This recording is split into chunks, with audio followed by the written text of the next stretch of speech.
주식을 하시는 분들이라면 올 하반기 가장 기대되는 예비 상장 기업으로 아마 이 그룹의 이름을 첫 번째로 꼽으실 거라 예상됩니다. 게임 하나로 세계를 평정한 특별한 기업, 바로 크래프톤입니다. 발매 직전까지만 해도 별다른 주목을 받지 못했지만 예상을 깨고 세계적 성공을 거둔 게임 배틀그라운드를 출시한 곳이죠. 상장을 앞두고 크래프톤의 주식에 대한 관심도 높아지고 있는데요. 시가총액 23조가 예상되는 크래프톤은 과연 누가 만들었을까요? 검색이면 검색, 게임이면 게임까지 모두 성공한 장병규 대표를 알아봤습니다. 73년 대구 출생인 장병규 의장은 대구과학고 카이스트 출신입니다. 장병규 대표가 과학고를 간 이유부터가 범상치 않습니다. 일단 공부를 잘해서였지만 먼저 부모님의 추천이 있었고 정말 큰 이유는 당시 여자친구가 과학고를 간다고 해서였다고 합니다. 농담 같지만 진짜 그랬답니다. 창업의 밑바탕을 처음 세운 곳이 바로 카이스트였습니다. 지금은 너무나도 당연하게 여겨지는 대학교 수업 수강 신청은 90년대 후반이 되어서야 겨우 자리 잡기 시작한 일입니다. 98년도까지만 해도 대부분의 학생들이 학교에 직접 가서 수강 과목을 수기로 작성해서 신청하는 것이 일반적이었습니다. 당시 3학년이었던 장병규 위원장이 카이스트 수강 신청을 개발하게 되는데요. 카이스트 동아리 스팍스 회원들과 함께 학우들의 건의사항을 모았고 이를 토대로 온라인 수강 신청 시스템을 우리나라에 처음 선보이게 됩니다. 카이스트 전자계산소장이셨던 김병천 교수님과 학교의 허락으로 이 시스템이 채용되었고 당시의 경험이 창업으로 향하는 원동력이 됩니다. 벅스, 피망, 세이클럽 다 들어본 기업들이죠. 이 기업들의 모기업은 역시 IT 업체인 네오위즈인데요. 장 위원장은 바로 이 네오위즈의 창업 멤버로 활동하기도 했습니다. 지금은 게임으로 유명한 네오위즈는 검색 서비스로 일어선 기업입니다. 더블 클릭을 했더니 인터넷이 실행되는 놀라운 혁신이었죠. 당시에는 천리안, 하이텔 같은 PC 통신을 이용해야만 인터넷 이용이 가능했는데 그 편리함이 요즘으로 치면 2G에서 4G로 넘어간 듯한 느낌이었습니다. 인터넷 연결이라는 판이 깔렸으니 다음으로는 관련 서비스를 만드는 것이죠. 이때 귀인을 만나게 되는데 현재 보이저X의 대표인 남세동입니다. 네오위즈에 입사한 남세동은 그야말로 대박 서비스를 개발하게 됩니다. 바로 채팅과 커뮤니티로 한 시대를 풍미한 세이클럽입니다. 세이클럽은 컴퓨터를 기반으로 한 채팅 서비스를 제공했고 커뮤니티 서비스를 도입해 싸이월드와 경쟁하기도 했습니다. 당시 도입한 아바타 판매 같은 부분 유료화 사업 모델은 게임에도 영향을 미쳐 넥슨이나 카카오가 부분 유료화 사업을 통해 수익을 창출하고 있습니다. 네오위즈의 게임 사업은 피망을 통해서 이루어졌습니다. 피파 온라인, 스페셜 포스, 고스톱 등등 다양한 게임 서비스를 진행했는데 피망은 네오위즈의 최대 성공작이 되었습니다. 2005년 네오위즈 매출이 1000억일 때 840억 규모의 매출이 바로 이 피망에서 나왔으니 어느 정도인지 가늠이 되시겠죠? 와우. 그런데 이러한 연속적인 성공 이후 장 위원장은 네오위즈를 떠납니다. 당시 네오위즈 창립 멤버들은 정권의 병역특례 혜택을 믿고 있었으나 병무청과 마찰이 지속되면서 결국 군대에 가게 됩니다. 이후에는 나성균 사장과의 갈등이 겹치면서 네오위즈를 떠나게 되죠. 그러나 그의 도전은 멈추지 않습니다. 네오위즈 시절에는 게임이 너무나 잘 되고 있는 상황이었지만 장병규 위원장은 검색에 집중해야겠다는 생각을 했다고 합니다. 첫눈은 세상에 알려진 것처럼 갑자기 등장해서 네이버에 매각된 것이 아니고 네오위즈에 있을 때부터 검색시장 재패를 위해 고민하던 사업이었는데요. 회사의 규모가 커지니 처음 시작할 때처럼 밀어붙일 수 없었던 것입니다. 이로 인해 장병규 위원장은 함께했던 멤버들과 첫눈을 창업하게 되는데 이때 첫눈을 알아본 사람이 바로 네이버 이혜진 의장입니다. 장 위원장이 첫눈으로 독립한 시점은 다음, 엠파스, 네이버 등이 검색 서비스의 절대 강자로 군림하던 시절입니다. 시장을 장악한 강력한 경쟁자들이 있는 상황에서 첫눈이 등장한 것은 계란으로 바위치기를 하는 격이나 마찬가지였죠.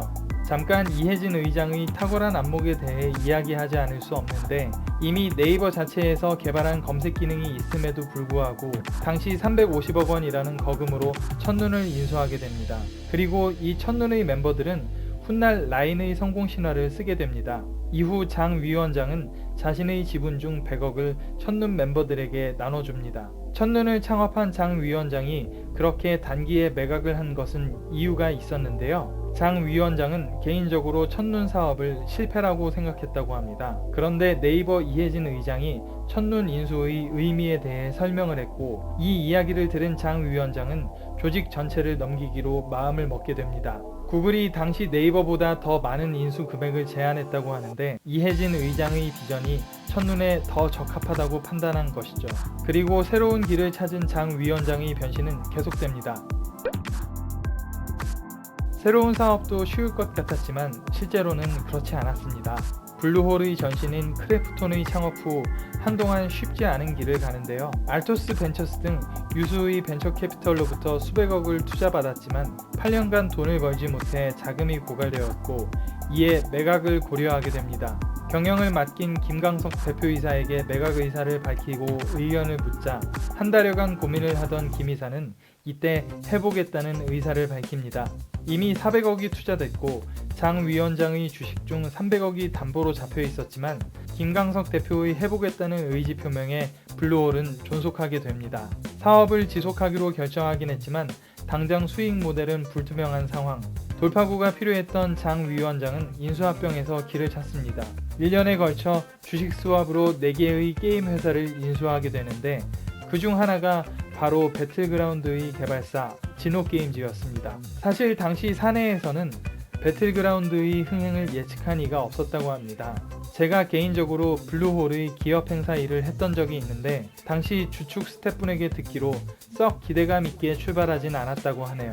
하지만 배틀그라운드는 예상을 뒤엎고 세계적 흥행에 성공합니다. 최대 100명의 인원이 무기와 탈 것을 활용해 벌이는 이 게임은 최후의 1인이 남을 때까지 싸우게 되는 배틀로얄 형식의 게임인데요. 300만 명이 넘는 사상 최다 동시 접속자 기록을 가진 전무후무한 게임으로 본격적인 배틀로얄 게임 시대를 열게 되었습니다. 상장을 눈앞에 둔 지금도 배틀그라운드는 크래프톤의 최고 효자 품목인데요. 2020년 매출은 1조 6,700억 원이고 영업이익은 7,700억 원을 기록하여 넥슨, NC소프트와 견줄 수 있는 게임 산업계의 또 다른 거두가 되었습니다.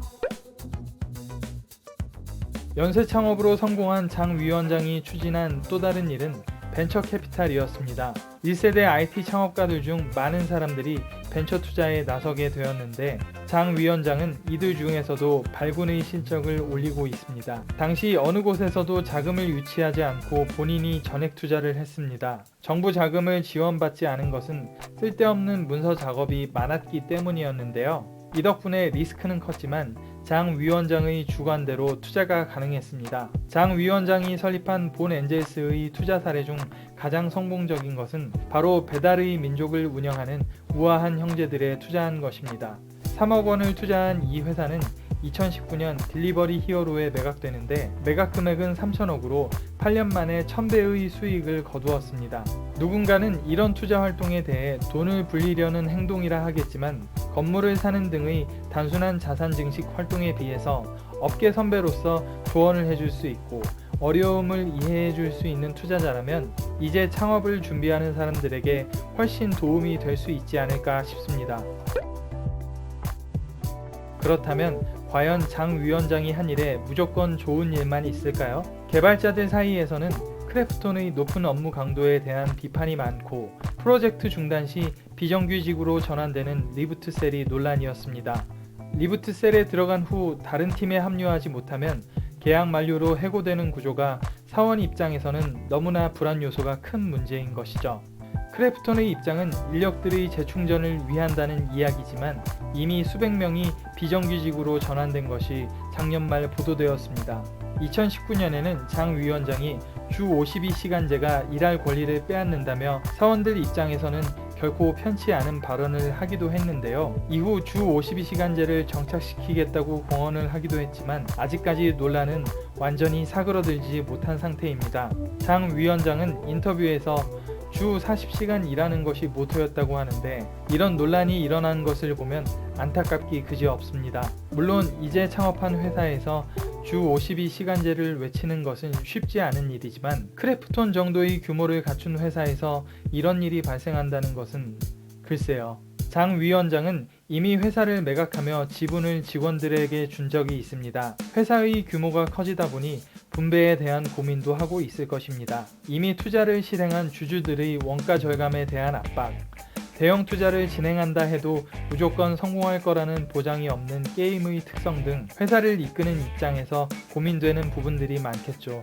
얼마 전 장 위원장은 자신의 크래프톤 주식 중 1,000억 원 상당을 직원들에게 무상 증여하기로 결정했다고 합니다. 단순 금액으로 환산하면 1인당 3천만 원 정도의 액수라고 하는데요. 이번 일을 계기로 한층 성장한 크래프톤을 만들 수 있기를 빕니다. 얼마 전에는 카이스트의 사재로 무려 100억을 기부한 장 위원장은 앞으로 더 많은 후배들을 창업의 길로 이끌 멘토가 될 것 같습니다. 앞으로도 성공적인 사업가와 투자자의 길을 걷기를 응원합니다.